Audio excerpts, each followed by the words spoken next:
अध्यक्ष जी, आज एक दिन का उपवास था आप लोगों का। क्या जनता को संदेश देना चाहेंगे? सरकार को क्या कहेंगे? ये जो सरकार है, फासिस्टवादी जो सरकार है भाजपा की, हम्म, ये गांधी जी के नाम को ख़त्म कर रहा है कि गांधी जी का नाम ही मिट जाए।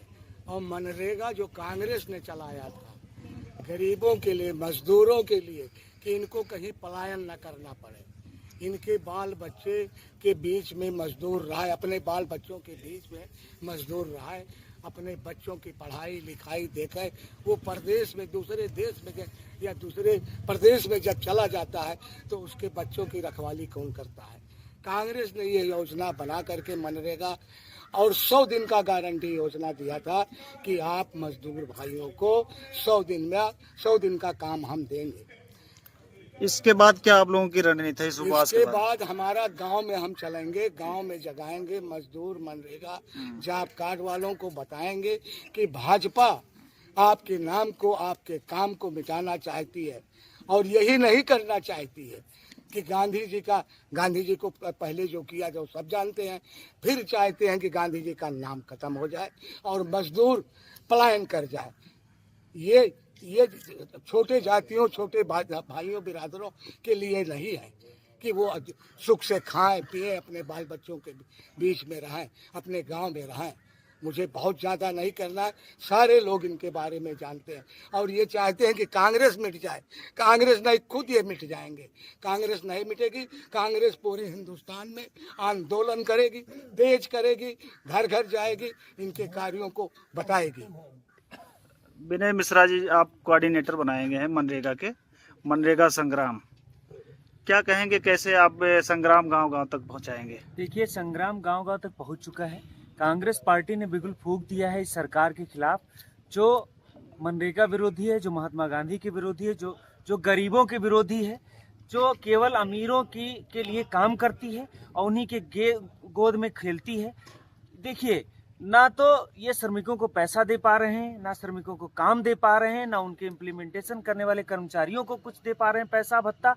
ये पूरी तरीके से फेल सरकार है और अपनी नाकामी को छुपाने के लिए इन्होंने विकसित भारत जी राम जी योजना मनरेगा को बदल करके महात्मा गांधी के नाम को हटा करके ये नाम किया है। ये केवल अपनी नाकामियों को हटाने के लिए और पूरा सेंट्रलाइज करने के लिए और गांव में प्रधानों को, रोजगार सेवकों को केवल पंगु बनाने के लिए ये ना कार्य योजना लेंगे, ना ये कुछ करेंगे। तो फिर गांव का काम ही क्या रह जाता है? 60-40 का रेशियो जो है केंद्र और राज्य में इन्होंने बांट दिया है कि 60% केंद्र देगा, 40% राज्य देगा। ये क्या योजना है भाई साहब? जब 90-10 का था तब तो पैसा मिल ही नहीं पाता था। अब पैसा कैसे लोगों को मिल पाएगा? 2 महीने आप काम बंद कर देंगे, कैसे इम्प्लीमेंटेशन होगा भी जो है विकसित भारत जी राम जी का? ये बिल्कुल फेल योजना है। इसके खिलाफ में हम लोग संग्राम कर रहे हैं और करते रहेंगे। कल से चौपाल गांव में शुरू हो जाएगा। उमाशंकर तिवारी जी, आप उपाध्यक्ष हैं कांग्रेस कमेटी के जी। इस महासंग्राम को कैसे आगे बढ़ाएंगे? क्या आपका क्या विचार है इस पर? हमारी मनरेगा जो एक मतलब कांग्रेस पार्टी ने चलाया था सन 2005 से, और जितने उधर कांग्रेस सरकार थी बहुत ही अच्छा गांव में काम चल रहा था, मजदूरों को काम मिल रहा था, नरेगा को काम मिल रहा था, रोजगार सेवकों को वेतन मिल रहा था। लेकिन जब से भाजपा सरकार आई, केवल कांग्रेस के नाम को मिटाने के लिए आई। उन्होंने नाम बदला, बीबी जयराम जी। अब बताइए नाम क्या है? काम तो दे नहीं पा रहे हैं भाजपा वाले, काम नहीं दे पा रहे हैं, केवल नाम बदलते जा रहे हैं। हम लोग इसके लिए गांव गांव में पदयात्रा करेंगे, गांव में जन जागरण करेंगे और इसके लिए भरपूर प्रयास करके हम इस नाम को भी चेंज कराएंगे और भरपूर जो काम नहीं दे पा रहे हैं भाजपा सरकार, उस विरोधी सरकार के खिलाफ में हम लोग आंदोलन करेंगे। धन्यवाद। राकेश तिवारी जी, आप उतरौला ब्लॉक अध्यक्ष हैं कांग्रेस पार्टी से।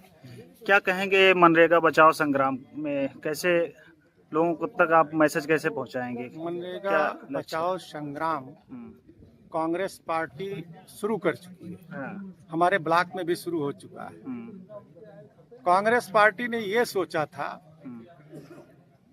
सत्ता का विकेंद्रीकरण करते हुए कांग्रेस पार्टी ने मनरेगा जैसे योजना को दिया था जी, कि सत्ता दिल्ली में ना रहे, सत्ता केवल लखनऊ में ना रहे, सत्ता गांव में पहुंचे और उसका लाभ गांव के उन गरीब दबे कुचले लोगों को मिले जिनको कोई काम नहीं मिल पा रहा था। जब से मनरेगा आया तब से उन गरीबों को अपने ही गांव में काम मिल जा रहा था और हर गांव के लोगों को मनरेगा के तहत जब हम अपने गांव में प्रवेश करते थे तो केवल एक चकमार्ग हुआ करता था।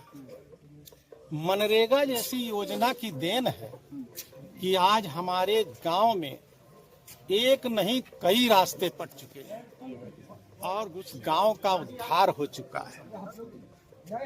यह सरकार उन गरीबों को त्रस्त करना चाहती है, उनके काम को छीनना चाहती है, इसलिए मनरेगा जैसे योजना को खत्म कर रही है, गांधी जी के नाम को मिटाना चाह रही है। लेकिन भारतीय जनता पार्टी खुद मिट जाएगी, गांधी जी के नाम को नहीं मिटा पाएगी और हम इस संग्राम को आगे बढ़ाते हुए आगे आंदोलन के लिए तैयार हैं।